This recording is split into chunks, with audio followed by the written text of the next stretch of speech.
everyone, my name is Katie Carson. Welcome back to Royalty Soaps. I'm the Duchess of Suds. And yes, hi there June babies. How are you? Who are the June babies in the White/Carson household? Well, there's only one right now. My little bro, Elisha Paul. Let me tell you what, that kid is something else. He is so special. I've talked about him a couple of times in videos. He is turning 15 this year. Wait, is that right? Yes, it is. Oh my gosh, he's a little man. His most recent interest is like working out and getting super healthy, which I totally admire. He has the drive and stamina of like, I have never met someone who is so determined if they set their mind to do something. It's both a blessing and a curse. He and I share the trait of stubbornness. Anyway, it's going to be his birthday in June. June 8th to be exact. So the June baby soap as part of the beach collection, I wanted to do as a layered soap, and I also wanted to include a lot of different colors. So I do orange and blue in this bar. We stamp it with the June baby stamp. It smells really, really good. It's a super fun video to make, and it has a mica drizzle on top. So I hope that you guys really like it. And without further ado, let's make some soap. Are you guys ready to get your beachy groove on? I know I am. And the first thing I have to do today is actually blend up my titanium dioxide into my lye water. I decided that this soap needed, well, basically that all the colors needed to be anchored a little bit. So I went ahead and just put the TD straight into the lye water instead of like mixing up lots of separate cups and trying to do everything separately. I think this is just gonna save me time, and overall, it's gonna help out every layer. Now that that's done, I can pour in my lye water solution. Time to blend. Oh wait, let me straighten that up a little bit. Is that better? Oh, not quite. How about this? Much better. Okay, now let's blend.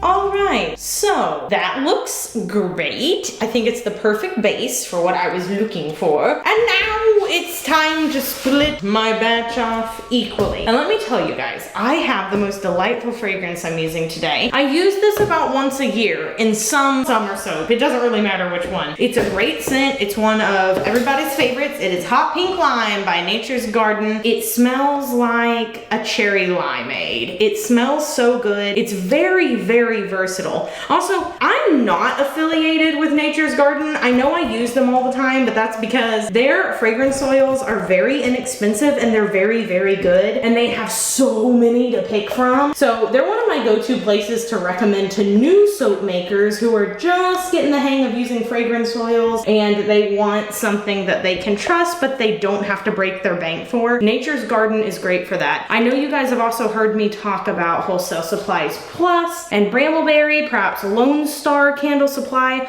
All those places are good as well. Obviously, I've used them in my videos before, so you know they're good. Okay, now I'm gonna scrapey my big container. We're not gonna be using this again, so I do need to get all the soap out of it. So now I'm gonna move 4 of these away, and we're going to work directly with this guy right here. So the first color that I'm doing is Blue Tide. This is from Mad Micas. Just gonna go ahead and pour all of that in and scrape out my little container so we can get as much color in as possible. Ugh, looks perfect. Okay, let's go ahead and pour this into our Workshop Heritage mold. The first pour, so easy to do. There's nothing I can mess up underneath it, so I can literally just dump it all in. Okay guys, so this is what we're about to call improvising. So basically, this layer won't set up. I just didn't mix it enough. And in my foolishness, I thought, well, because this layer didn't set up, I can go ahead and mix up the next layer because this one isn't set up. So by the time it does set up, this one will be ready to pour. No, not so. This is not what's happening at all. Now this one has to be poured because it's getting too thick, because I did do this one the proper amount of time, and the other one isn't anywhere close, and so these 2 layers are just, they're gonna be messed up. Now in the future, they won't be messed up. The bars that you guys can purchase at royaltysoaps.com won't be messed up, but basically what I'm saying is I'm making a peasant bar. I'm making a messed up bar. I already know it's gonna be messed up. So this doesn't happen happen that often, but it does happen occasionally. And when it does happen, I typically still upload the video because I want you guys to know that I'm not perfect. I may have been making soap for 10 years, but that doesn't mean that I get it right every single time. Au contraire. Don't feel bad if you're new or if you've been making soap forever and flop a batch, because it's all part of the process. And honestly, soap does what it wants. It has a mind of its own, okay? You can try to coax it. You can get really good at communicating with it, but it's its own thing, all right? Just take my word for it. If I can get that whole layer covered, I'm gonna consider this a success, because that was the point. I think I did it though, woohoo. All right, I'm gonna bounce that down, come on into the very corners. Okay, looking good, looking good. Right. Oh, no. Go back. We don't want to look upon you. I actually don't want to smooth this out too much because this is supposed to be a textured layer soap. It's not supposed to be 100% flat. All right, so sister has learned her lesson. I'm gonna let this set up and yeah, I'm not gonna mix up the next layer. And we'll come back and put on the next 3 layers after this quick commercial break.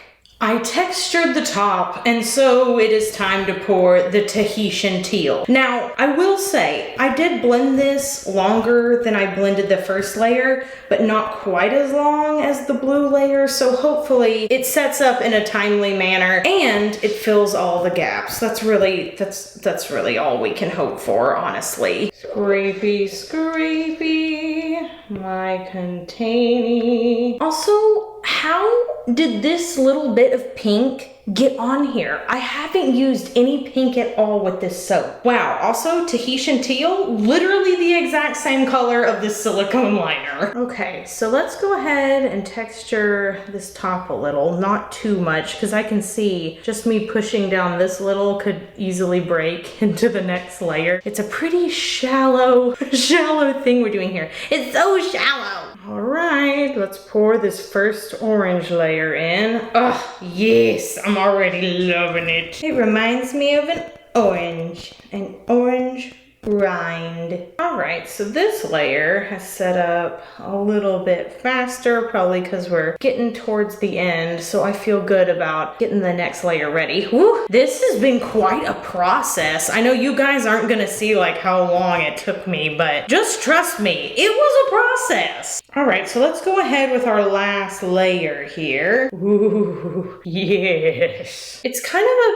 peachy red, I would say. It's a really cool color. Maybe coral would be a good word to describe it. Salmon color. Now I'm gonna take some of that orange that's on the inside, drizzle that around. We're gonna mix that in. Honestly, I was kind of supposed to save some from every layer, but with the weird thickening of this soap, I don't think that's gonna work for future batches. That's kind of what I had in mind, but I think those bits would be just too thick to swirl if I did that. So I'll probably just do a little bit of a mica swirl on top of here. And I've made the mica drizzle really thick because on top of an orange soap, I mean, it could just go bad and I don't want that. I want it to stay in place whenever I drop it. So you can see that's not moving at all. Like it's staying exactly where I placed it.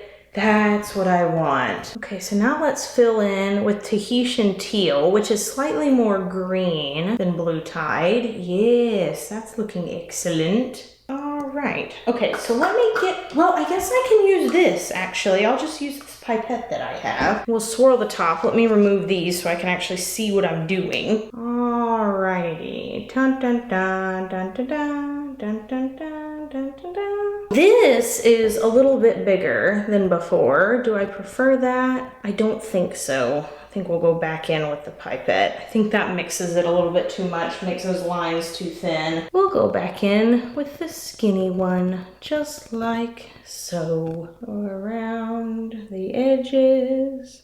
Okay, so that looks super rad. Now I'm gonna go in with some glitter. Today I'm gonna be using Simply... Ooh, my stick blender just tried to yeet right off the table. I'm gonna put on some Simply Stardust and Blue Opal from the Good Glitter. And I'm just gonna sprinkle that right down the middle. Just a little bit. I don't want this to be like too much. I just want it to remind you of like mermaid tails and beachy waves. Waves is in like the ocean, not the hair. This, if this reminds you of anybody's hair, then they might need to be checked out. I love it. It's such a cool color combo. Now for some Simply Stardust, we'll put that right down the middle as well. This is a little bit more shiny. All right, now for this last one, and then I'm gonna leave it. I'm not gonna spritz it because it's still a little bit too wet on top. After I let this sit for, oh, I don't know, maybe an hour or so, then I'll come back and spritz it, just so that the soap has enough time to soak in all the oil from the mica drizzle. But I'll bring you guys in for a close-up anyway. Yes, you see the uniqueness on top. I'm so excited. I love the two different oranges. I'm glad I went ahead and saved a little bit from that first orange there on the bottom. So I'm gonna wait 18 to 24 hours and then we'll come back and we'll take a peek at the inside after this quick commercial break. Wow, you want to talk about some color changing? Check it out. Tell me that doesn't look anything like what it looked like yesterday. But honestly, I'm more pleased because I think I like this better than my original design. Like those oranges just meld so good with the blue. I'm not even gonna complain about it. Okay, so let's pull one out of the middle. Yes, this is what it looks like on the inside. So clearly there are 5 distinct colors, which is always nice when that actually happens. Here's the top. You have that lovely blue bio glitter with the streaky blue lines. I think it looks perfect. It really does look like mermaid scales or something. And remember, this is the June baby soap, so it has a June stamp on it. Ooh la la. It's got a little ocean wave. It says June. Ta-da. It's a happy birthday bar. And guess what? Even though that bottom layer wasn't quite set up, you can't even tell. Like, I would never know that. If somebody else made this and they're like, hey, did you know that that bottom layer wasn't set up enough before I poured the second layer? I'd be like, absolutely not. It looks normal. So sometimes things just work out. And I want to know, you guys, about a certain summer dessert. Did you get to indulge in the frozen popsicles that you buy in liquid form? So let me explain for those of y'all who may have been living under a rock during the early 2000s, late 90s. There are these things that they have that are popsicles, but you buy them flat and they're in these little tubes, and then you freeze them when you get home. So you just buy essentially syrup in a bag, and then you have to wait when you get home, which was the worst feeling ever. You're like, do I really have to wait for this to be done? And it takes like 6 hours to set up properly. But after that 6 hours, and for most of us after supper time when we've come home, you get to eat one of the bagged popsicles. And I can tell you the blue one was always the best. So I want to know, did you get to enjoy those as a kid? If you didn't, and you're an adult now, go get you some, because they're actually really, really good. Hi, do you like it? That orange is crazy, right? Really, really nuts how some of those colors really just blossom after a cure. In the final design, I am slightly weakening the titanium dioxide so that the colors pop just a little bit more. If you're a June baby, or you know a June baby who needs a birthday soap, well, you can get it on June 5th at 3 p.m. Central Standard Time, royaltysoaps.com. That is the first Saturday of June. Set an alarm if you really want to get a bar though, because the birthday soaps are one of the ones that typically go pretty fast. This was a great video. I thoroughly enjoyed myself. I love doing layered soaps. Be sure you do something fun for yourself today, like scampering out and collecting seashells on the beach. Or maybe enjoying time with the sibling you haven't seen in a while. I saw Elisha Paul yesterday. I'm not implying that I don't literally see my family like every other day, because I do. But maybe you don't. So go see a favorite sibling, give them a call. And yeah, just be sure you do something fun for yourself, whatever that may be, and I will see you guys on release day with the most vibrant soap of the month. I will see you then. Okay, have an absolutely royal day. Bye for now. Meow.